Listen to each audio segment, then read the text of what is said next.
അന്നും ഇന്നും ഒരു കറകളഞ്ഞ കമ്മ്യൂണിസ്റ്റുകാരനാണ് താങ്കൾ. അറുത്തിട്ടാൽ അങ്ങനെ വരുള്ളൂ, അങ്ങനെ പറയാറുണ്ട്. അത്ര ഇന്നത്തെ കാലത്ത് ഈ ജീവിക്കുമ്പോൾ കമ്മ്യൂണിസ്റ്റ് പാർട്ടിക്ക് ഈ പറഞ്ഞ തൃക്കരിപ്പൂർ പടക്കമുള്ള തോൽവികളെ കുറിച്ച് തോന്നുമ്പോൾ കമ്മ്യൂണിസ്റ്റ് പാർട്ടിക്ക് എന്തെങ്കിലും അപജയം സംഭവിച്ചോ അല്ലെങ്കിൽ മൂല്യച്യുതി സംഭവിച്ചോ എന്നല്ലോ ഒരു ഇത്രയും ഉന്നതനായ ഒരു കമ്മ്യൂണിസ്റ്റുകാരൻ വിചാരിക്കും? മൂല്യച്യുതിയൊന്നും സംഭവിച്ചിട്ടില്ല. മൂല്യച്യുതി എങ്ങനെ സംഭവിക്കും? അത് ആ പ്രത്യയശാസ്ത്രപരമായി നിൽക്കുന്ന കാര്യമല്ലേ. ചിലർ ഹാൻഡിൽ ചെയ്യുന്നതിലൊക്കെ പാളിച്ചകൾ പറ്റിയിട്ടുണ്ടായിരിക്കാം. ഇത് വ്യക്തികളുടെ കാര്യത്തിൽ അത്രേ ഉള്ളൂ. ഇത് ഒരു പാർട്ടി മൊത്തമായിട്ടുള്ളതല്ല. ഓരോ കാലഘട്ടത്തിലും ഉന്നതങ്ങളിൽ വരുന്ന ആൾക്കാർ വളരെ പ്രഗത്ഭന്മാരായിരിക്കും. ഈ ചുറ്റുപാടും ആളുകൾ കൂടുമ്പോഴത്തേക്ക് ചിലപ്പോൾ അവർക്ക് വഴിതെറ്റി സഞ്ചരിക്കേണ്ടി വരും. ആ വഴിതെറ്റലിൻ്റെ ഭാഗമാണ് പാർട്ടിയുടെ തകർച്ച. അത് തിരുത്താമെന്നുള്ളതേ ഉള്ളൂ. തിരുത്തി വരാനായിട്ട് ശക്തമായ നേതൃത്വത്തിന് നമ്മൾ കഴിയും. അങ്ങനെ കൊണ്ടുവരേണ്ടതാണ്. അല്ലാതെ പിന്നെ രണ്ടാമത്, ഒരാൾ പാർട്ടിയുമായിട്ട് ഒരു അഭിപ്രായ വ്യത്യാസം ഉണ്ടാകുമ്പോഴത്തേക്ക് ഒരിക്കലും അയാളെ അകറ്റി പോണ തീരുമാനങ്ങളും പ്രവർത്തനങ്ങളും അല്ല പാർട്ടി ചെയ്യേണ്ടത്. അയാളുടെ അഭിപ്രായം കൂടുതൽ വലുതായി വലിച്ചു നീട്ടി അത് എടുക്കാതെ അതിനെ ഒതുക്കി അടുപ്പിച്ച് നിർത്താൻ കഴിയണം. അയാളുടെ ഇതിനെ നമുക്ക് പറഞ്ഞ് പരിഹരിക്കാമെന്ന് അയാളെ ബോധ്യപ്പെടുത്തുകയും അയാൾ ആഗ്രഹിക്കുന്ന രീതിയിലേക്ക് ചില തിരുത്തലുകളൊക്കെ വരുത്താൻ നമുക്ക് ആരംഭത്തിൽ വന്നാൽ ഇത്രയും വലിയ പ്രശ്നങ്ങളൊന്നും വരുന്നവരല്ല. ഈ പാർട്ടിയിൽ നിന്ന് പോയിട്ടുള്ള ഒറ്റ മനുഷ്യരും കമ്മ്യൂണിസ്റ്റുകാരല്ല എന്ന് ഞാൻ പറയില്ല. അവരൊക്കെ കമ്മ്യൂണിസ്റ്റ് പാർട്ടിയുടെ നക്ഷത്രങ്ങളാണ്. ഇനിയും അവർക്കാവാൻ കഴിയും. അതിന് നമ്മളും ഒരു സൗമനസ്യം കാണിക്കണം, പാർട്ടിയും ഒരു സൗമനസ്യം കാണിക്കണം. ഈ പിരിഞ്ഞു പോയവരും ഇതെൻ്റെ വീട്ടിൽ കയറാനായിട്ട് അമ്മയോ അച്ഛനോ വിളിച്ചാൽ ഞാൻ അതെങ്ങനെ സ്വീകരിച്ച് കയറും, അതുപോലെ ഒരു മടി കൂടാതെ ഇഞ്ഞ് പോരണം.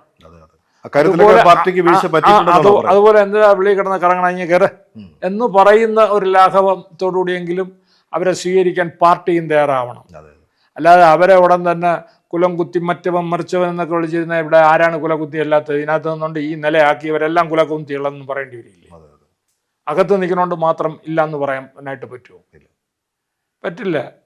ഞങ്ങളെയൊക്കെ സംബന്ധിച്ചിടത്തോളം ഇനിയിപ്പോൾ ഈ ജന്മത്തിൽ ഒരു മാർക്സിസ്റ്റ് അനുഭാവിയേ ഉള്ളൂ എന്നുണ്ടെങ്കിൽ അത് ഞാനാവണമെന്ന് ആഗ്രഹിക്കുന്നതാണ്. നമുക്കൊന്നും രാഷ്ട്രീയപരമായിട്ടൊന്നും ഒരു പുച്ഛവും പാർട്ടിയോട് തോന്നിയിട്ടില്ല. ബഹുമാനമേ ഉള്ളൂ. പാർട്ടി അങ്ങനെ തളർന്നിട്ടൊന്നുമില്ല. പാർട്ടി തിരിച്ചു വരും. പാർട്ടി അങ്ങനെ വേണ്ടത്ര പരിഗണന നൽകിയില്ല എന്നൊരു പരാതികളുണ്ട്. ഒരു പരാതിയില്ലെന്ന് മാത്രമല്ല, ഈ തന്നത് തന്നെ നമ്മൾ ചോദിച്ചു വാങ്ങിച്ചതും പ്രതീക്ഷിച്ചതും അല്ല. ഒരു രാത്രി ഇവിടെ കിടന്ന് ഉറങ്ങുമ്പോഴത്തേക്ക് കോടിയേരി വിളിക്കുന്നു എന്ന് പറഞ്ഞൊരു ഫോൺ വന്നു. അദ്ദേഹം പറഞ്ഞു, നിങ്ങളെ ഞങ്ങൾ ഇന്ന സ്ഥാനത്തിരുത്താൻ പോവുകയാണ്, താങ്കളുടെ നല്ല മനസ്സെന്ന് പറഞ്ഞു. ഇത്രയാണ് സംഭവങ്ങൾ നടന്നിട്ടുള്ളത്. വേറൊന്നുമില്ല. തന്നു. അന്ന് നമ്മൾ ഇങ്ങനെ വെറുതെ നിൽക്കുന്നതുകൊണ്ട് നമ്മൾ പോയി ചെയ്തു.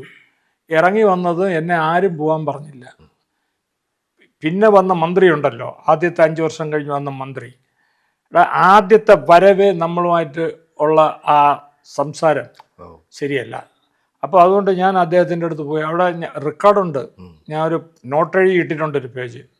അത് വായിച്ചു നോക്കുമ്പോൾ നിങ്ങൾക്ക് കാര്യങ്ങൾ മനസ്സിലാവും. എഴുതിട്ട് എന്നിട്ടാണ് ഞാൻ നിങ്ങളുടെ അടുത്ത് വർക്ക് ചെയ്യാൻ തയ്യാറല്ല. മന്ത്രിയുടെ പേര് പറയണോ? സാംസ്കാരിക വകുപ്പ് മന്ത്രി എന്ന് പറയാനല്ലോ. സെക്കൻഡ് ടൈമിലെ സാംസ്കാരിക, മറ്റേ AK Balan gem of a man. അത് ഇതാണ്.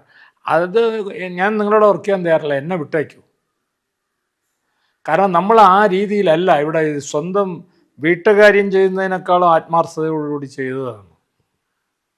പാർട്ടിയുടെ നിർദ്ദേശം അനുസരിച്ച് മാത്രം. പാർട്ടി സെക്രട്ടറി പറയാത്തൊന്നും നമ്മൾ ഓവർടേക്കൊന്നും ചെയ്യില്ല. അങ്ങനെ പാർട്ടിക്ക് വിധേയനായിക്കൊണ്ടുള്ള ഇതേ ഉള്ളൂ. കാരണം നമുക്ക് പാർട്ടിയാണ് വലുത്, എന്ത് സംഗതിയായിരുന്നാലും.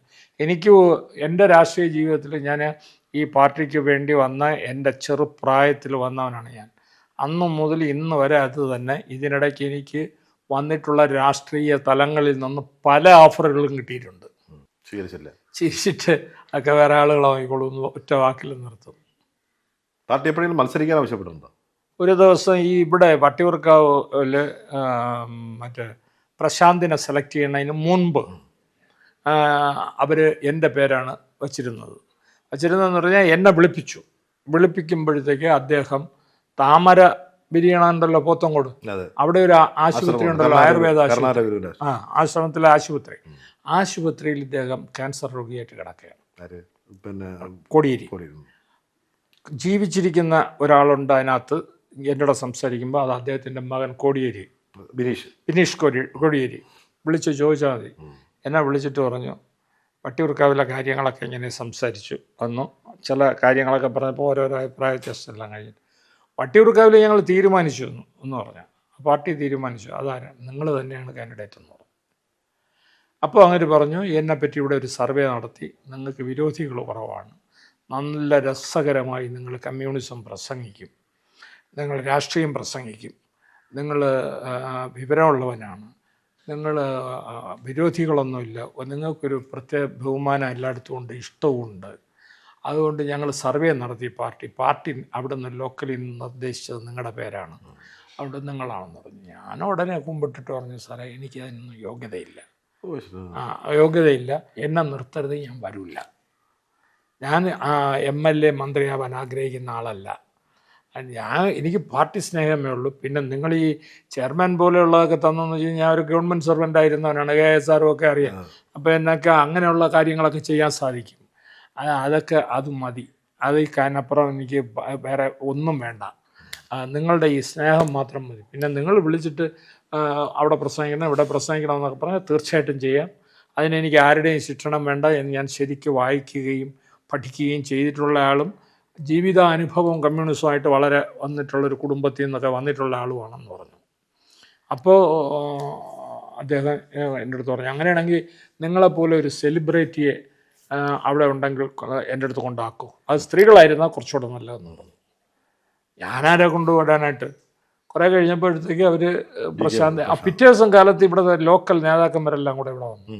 സാറേ അത് ഇവിടെ അടുത്ത് ജീവിതത്തിൽ മറ്റാണ് മറിച്ചാണെന്നൊക്കെ പറഞ്ഞ് അവർ വലിയ നിർബന്ധം KC വിക്രമൻ്റെ നേതൃത്വം തൊഴുതിട്ട് പറഞ്ഞു, എന്നെ നിർബന്ധിക്കരുത്, എന്നെ ഒഴിവാക്കണമെന്ന് പറഞ്ഞ് ചായയൊക്കെ കൊടുത്ത് പറഞ്ഞു. ഞാൻ പോയില്ല. മത്സരിച്ചെങ്കിൽ ഒരു MLA ആയി ഒരു താല്പര്യമില്ല. അത് ഭംഗി വാക്കായിട്ടുള്ള പറച്ചിലല്ല. വേണ്ടാന്ന് പറയുമ്പോൾ തന്നെ നയം വ്യക്തമായി കഴിഞ്ഞല്ലോ, എനിക്ക് അധികാര സ്ഥാനങ്ങളോട് താല്പര്യമില്ല. നമ്മളുടെ ഇതെങ്ങനെയാന്ന് വെച്ചാൽ ഇപ്പം കലാകാരന്മാരെ തന്നെ പാർട്ടി ഒരുപാട് സ്ഥലത്ത് അംഗീകരിക്കുന്ന വേദികളിൽ വിളിക്കും. ഇന്ന് വരെ എന്നെ വിളിച്ചിട്ടില്ല, എനിക്കൊരു അംഗീകാരം തന്നിട്ടില്ല.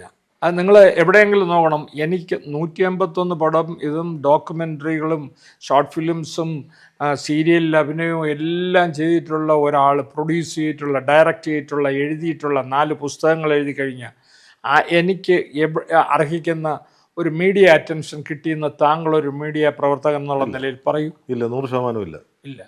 നമ്മൾ പോയിട്ടുമില്ല, നമുക്ക് തറഞ്ഞു തന്നിട്ടുമില്ല, ഇനിയും തരിയില്ല, അതിൽ വിഷമവും ഇല്ല. ഈ ജന്മം ഇങ്ങനെ പോട്ടെ, അത്രയേ ഉള്ളൂ. നമ്മളതുകൊണ്ട് വളരെ കാര്യത്തിൽ തൃപ്തരുമാണ്. ഒന്നിലും ഒരു വിഷമവും ഇല്ല, ഒരു കാര്യത്തിലും ഇല്ല. പിന്നെ ഇത് പറയുന്ന എന്തിനാണ് എന്ന് ചോദിച്ചാൽ പലരും എൻ്റെ അടുത്ത് വന്നിട്ട് ചോദിക്കാറുണ്ട്, നിങ്ങൾ ഇത്രയൊക്കെ ചെയ്തിട്ട് നിങ്ങളെ മാത്രം അവർ അങ്ങനെ അവിടെ അങ്ങനെ നടന്നു, കമ്മ്യൂണിസ്റ്റ് പാർട്ടിയുടെ ഇത് നടന്നു, മറ്റവരെ ക്ഷണിച്ചു, ഇവരെ ക്ഷണിച്ചു എന്നൊക്കെ പറയാറുണ്ട്. ഒരുപാട് ആൾക്കാർ നേതാക്കളുമായിട്ട് ബന്ധമുണ്ട്, സൗഹൃദമുണ്ട്. തന്നെ കോടിയേരി സഖാവിനെ പോലെ ആളുകൾ അങ്ങോട്ട് വിളിക്ക് വരുത്താൻ പാകത്തിൽ ബന്ധമുണ്ടെങ്കിൽ ഏറ്റവും കൂടുതൽ ആത്മബന്ധം ഉണ്ടായിരുന്ന കമ്മ്യൂണിസ്റ്റ് നേതാക്കൾ ആരൊക്കെയാണ്? MA ബേബി ഇവിടെ വരികയും ഞങ്ങളോട് ഒരു സുഹൃത്ത് ബന്ധം പോലെ നിൽക്കും. ഇപ്പം അദ്ദേഹത്തിനെ വിളിച്ച് ഞാനൊരു വലിയ പരാതിയല്ല, എൻ്റെ അഭിപ്രായം പറഞ്ഞു, പാർട്ടിയുടെ ഇന്നത്തെ അവസ്ഥ എങ്ങനെ പരിഹരിച്ചെടുക്കണം എന്നൊക്കെ ഉള്ളത്. എല്ലാം നിശബ്ദനായി ഒരു പ്രകോപിതനുമാവാതെ കേട്ടപ്പോൾ ഞാൻ വിചാരിച്ചു, ഇനിയിപ്പം നമ്മളിങ്ങനെയൊക്കെ ഒരു പാർട്ടി സെക്രട്ടറി അടുത്ത് പറയാമോ എന്ന് വിചാരിച്ചിട്ട് ഞാനൊരു ക്ഷമ പറഞ്ഞു. ഞാൻ പറഞ്ഞ എന്തെങ്കിലും ഇതാണെങ്കിൽ ക്ഷമിക്കണം. അപ്പോൾ അങ്ങനെ പറഞ്ഞു, പണ്ടേ നിങ്ങൾക്ക് ഇങ്ങനെ അഭിപ്രായം പറയാൻ ഒരു അവകാശം ഞങ്ങൾ തന്നിട്ടുണ്ടല്ലോ, അത് ഞങ്ങൾക്ക് ആളും തരം അറിയാം, ആരാണ് എന്തുകൊണ്ട് പറയുന്നു എന്നൊക്കെ അറിയാം, അതുകൊണ്ട് വിഷമിക്കേണ്ട, ഞാൻ അവിടെ വന്നാലോടെ നിങ്ങളുടെ അടുത്ത് വരും. ഇവിടെ വന്നിട്ടുള്ള ആളാണ്, വരും, നമുക്ക് തമ്മിൽ കൂടുതൽ സംസാരിച്ച് ഒന്നിച്ച് മുന്നേറണമെന്ന് പറഞ്ഞു. അദ്ദേഹം വളരെ അടുപ്പമുള്ള ആളാണ്. പിണറായി വളരെ സ്നേഹവും അടുപ്പമുള്ള, ഒരുപക്ഷെ പിണറായിക്ക് വേണ്ടി ഈ അവിടെയൊക്കെ പോയി പ്രസംഗിച്ച് നടന്നതിൻ്റെയൊക്കെ ഫലമായിരിക്കാം ഈ ചെയർമാൻഷിപ്പ്. അദ്ദേഹത്തിൻ്റെ ഒരു അല്ലെങ്കിൽ ആരും എൻ്റെ പേരൊന്നും പറയില്ല. കോടിയേരി അദ്ദേഹം മരിച്ചപ്പോൾ അവിടെ ഒരു ബുക്ക് വെച്ചിട്ട് എഴുതാൻ പറഞ്ഞതിൽ ഞാൻ എഴുതിയ സെൻറ്റൻസ് നിങ്ങളുടെ അടുത്ത് പറയാം, എൻ്റെ ഹൃദയത്തിൽ തൊട്ട നേതാവെന്ന്. സദ്യ ഒരു കമ്മ്യൂണിസ്റ്റുകാരനാണ് അയാൾ, ഇത്രയും ഒരു നല്ല മനുഷ്യനെ കണ്ടിട്ടില്ല. ജനകീയനായിട്ട്. പിന്നെ മരിച്ചുപോയ ആളാണെന്നുണ്ടെങ്കിൽ നമ്മുടെ വിശ്വനാഥ മേനോൻ, ഒ ഭരതൻ, അഴീക്കോടൻ രാഘവനിലാണ് തുടങ്ങണം. അന്നോട്ട് ഇങ്ങോട്ടുള്ള ട്രാൻസ്പോർട്ട് എംപ്ലോയീസ് അസോസിയേഷൻ്റെ പ്രസിഡൻ്റായിട്ട് വന്നവരും ഒക്കെ ആയിട്ടുള്ള നല്ല ബന്ധവും പ്രവർത്തനവും, ഒ ജെ ജോസഫ്, അങ്ങനെയൊക്കെയുള്ള ഒരുപാട് പേരുമായിട്ട് ഉള്ള ശിക്ഷണത്തിൽ പ്രവർത്തിക്കുകയും നല്ല പ്രവർത്തനം കാഴ്ചവെച്ച് ആരും നമ്മളെ ഇനിയിപ്പം എത്ര കുറ്റം പറയുന്നവരോ അല്ലെങ്കിൽ അവഗണിക്കുന്നവരോ തന്നെ ഞാനൊരു കമ്മ്യൂണിസ്റ്റ് പാർട്ടിയുടെ അനുഭാവിയല്ല എന്നാരും പറയില്ല. അത് ഉറച്ച കോടിയേരി പറഞ്ഞൊരു സെൻറ്റൻസ് ഉണ്ട്. അവർ പറഞ്ഞ ശ്രീകുമാറിനെ ഞങ്ങൾ ഒരു കലാകാരനായിട്ട് വച്ചിരിക്കുകയല്ല, അയാളൊരു പാർട്ടി സഹയാത്രികനാണ്, പക്ഷെ അങ്ങനെയല്ല ഞങ്ങൾ വെച്ചാണ് പാർട്ടിക്കാരനേക്കാളും ശക്തമായ കമ്മ്യൂണിസ്റ്റുകാരൻ എന്ന് അദ്ദേഹം തന്നെ പറഞ്ഞിട്ടുണ്ട്. പാർട്ടിക്കാരനേക്കാളും ശക്തനായ കമ്മ്യൂണിസ്റ്റുകാരൻ ഒരു വല്ലാത്ത പ്രയോഗമാണ് അല്ലേ, അസാധാരണ പ്രയോഗം എന്നൊക്കെ നമ്മൾ വേണമെങ്കിൽ പറയാം. അത് തന്നെ പറഞ്ഞു അങ്ങനെ വളരെ ആത്മബന്ധമുണ്ടായിരുന്ന കൂട്ടത്തിൽ പിണറായി സാറിന്റെ പറഞ്ഞു, പിണറായി സഖാവിന്റെ പേര് പറഞ്ഞു അല്ലേ. അപ്പോൾ അദ്ദേഹത്തിന്റെ ഒരു 10 വർഷം 2 ടേമായിട്ട് അദ്ദേഹം നിന്നു. അദ്ദേഹത്തിന്റെ ഭരണത്തിൽ അഭിപ്രായ ഭിന്നതകളോ അല്ലെങ്കിൽ ഇതെന്തെങ്കിലും ആദ്യത്തെ 5 വർഷത്തിൻ്റെ അത്ര ബെറ്റർ ആയിരുന്നില്ല എന്നുണ്ട് അദ്ദേഹത്തിൻ്റെ എന്ന് പറയുമ്പോൾ ഇതിൽ ഒരുപാട് കാര്യമുണ്ട്. ഞാനൊരു ഉദാഹരണം പറയാം. ആദ്യത്തെ 5 വർഷത്തിൽ അദ്ദേഹം മുഖ്യമന്ത്രി ആയതും തന്നെ ഈ സെക്യൂരിറ്റിയും ഈ പാരാവൃതങ്ങളും ആടയാഭരണങ്ങളൊന്നും എനിക്ക് വേണ്ട എന്ന് പറഞ്ഞ് എനിക്ക് ഒരൊറ്റ ഗൺമാൻ മാത്രം മതി എന്ന് പറഞ്ഞ് ഞാനൊരു കത്തെഴുതി. ഈ ആടയാഭരണങ്ങൾ അഴിച്ചു വയ്ക്കാൻ താങ്കൾക്കേ കഴിയൂ, അഭിനന്ദനങ്ങൾ. ഇത് വായിച്ച് അദ്ദേഹം അവിടെ ചിരിച്ച കഥ ഞാൻ അറിഞ്ഞിട്ടുണ്ട്. അപ്പോൾ അങ്ങനെ ചെയ്ത ആളാണ്. പിന്നെ ഇതിൻ്റെ ചുറ്റും ഒരു വൃന്ദം വലയം ചെയ്ത് വന്നിട്ടുള്ളത് നിങ്ങളുടെ ശ്രദ്ധയിൽപ്പെട്ടിട്ടുണ്ടല്ലോ. ഇത് അവർക്കൊക്കെ നല്ല കൈയുണ്ട്. നമ്മൾ അദ്ദേഹത്തിൻ്റെ ഒരു ലാസ്റ്റ് പ്രൈവറ്റ് സെക്രട്ടറി ആയിരുന്ന ശശിയെ മാത്രം എടുത്തു. എനിക്ക് തോന്നുന്നില്ല, എൻ്റെ അറിവിൽ ഈ പി ശശി അത്ര കുഴപ്പക്കാരനൊന്നും അല്ല. ഒരാൾ കുഴപ്പമാണെന്ന് ആരെങ്കിലും മുദ്രയടിക്കുമ്പോൾ ഏറ്റുപാടലാണ്. പി ശശി എന്തോന്നാണ് ജീവിതത്തിൽ അങ്ങ് നിങ്ങൾ പറയുന്ന ഏറ്റവും വലിയ ക്രൂര പ്രവൃത്തി ചെയ്ത എന്താണ് പറയൂ? അങ്ങനെ എന്തൊരു കൈക്കൂലി വാങ്ങിച്ചു കൂട്ടിയ, അങ്ങനെ കമ്മ്യൂണിസത്തിനെ തകർക്കാൻ നടന്ന അങ്ങനെയൊന്നും ചെയ്തിട്ടില്ല. അങ്ങനെയൊന്നും വരണവരൊന്നും അങ്ങനെ ചെയ്യില്ല. അങ്ങനെ ചെയ്താൽ ഇത് നോക്കിക്കൊണ്ടിരിക്കാൻ മുഖ്യമന്ത്രി എത്ര മണ്ടനാണ്, മനസ്സിലായില്ലേ? ഇത് ചില കാര്യങ്ങൾ തിരുത്തപ്പെടേണ്ട ചെറിയ ചെറിയ കാര്യങ്ങൾ സമയത്തിന് ഓർമ്മിപ്പിച്ച് ചെയ്യാനുള്ളതിന് പകരം അതിനെ എൻകറേജ് ചെയ്ത് കൊടുക്കുന്ന അവസ്ഥകൾ സ്ഥിതിയാക്കുമ്പോഴാണ് ഇതിന് പാളിച്ചകൾ പറ്റുന്നത്. അങ്ങനെ പറ്റിയ ഒരു പാളിച്ച. പിന്നെ രണ്ടാമത്തെ കാര്യം എന്ന് വെച്ചാൽ വളരെ ശക്തനായ മന്ത്രിമാരായിരുന്നു അന്നിരുന്ന എക്സ്പീരിയൻസ്ഡ് ഹാൻഡ്സ്. അവരെ ടോട്ടലായിട്ട് മാറ്റിക്കളഞ്ഞത് ഒരു പരാജയമാണ്. ഇപ്പോൾ നമുക്ക് അസംബ്ലിയിൽ സംസാരിക്കാൻ ആളില്ല എന്ന് പറയണം. നിങ്ങളൊന്ന് ആലോചിച്ച് നോക്കൂ.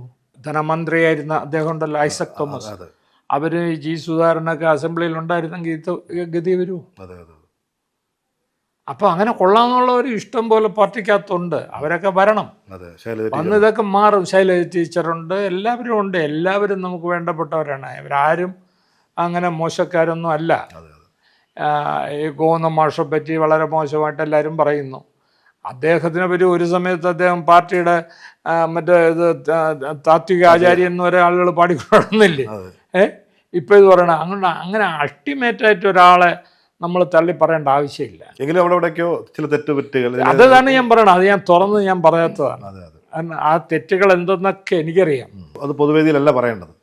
അതിപ്പം ഞാൻ ഇവിടെ ഇരുന്നുകൊണ്ട് പറയണ ഞാൻ ആര് ആ പ്രസ്ഥാനത്തിൽ? ഞാൻ ആരും അല്ലാത്ത ഒരാളാണ്. അതിനെ സ്നേഹിച്ചു പോയെന്നൊരു തെറ്റേ നമ്മൾ ചെയ്തിട്ടുള്ളൂ. അപ്പോൾ അവിടെ ഇരുന്നുകൊണ്ട് നിങ്ങളെല്ലാം ഇങ്ങനെ ചെയ്യൂ എന്നൊക്കെ പറഞ്ഞാൽ അവരൊക്കെ മോശക്കാരാണ്. അതുകൊണ്ട് അങ്ങനെ പറയണ്ട. പിന്നെ നമ്മളെടുത്ത് വന്നിട്ട് ഒരു നേതാവ് വന്നിട്ട് എന്തായിരുന്നു എന്ന് രഹസ്യമായിട്ട് പറയാൻ പറഞ്ഞാൽ നമ്മൾ എണ്ണി പറയും എന്തായിരുന്നുള്ളത്. എല്ലാം അറിയാം, ക്ലിയറായിട്ട് അറിയാം.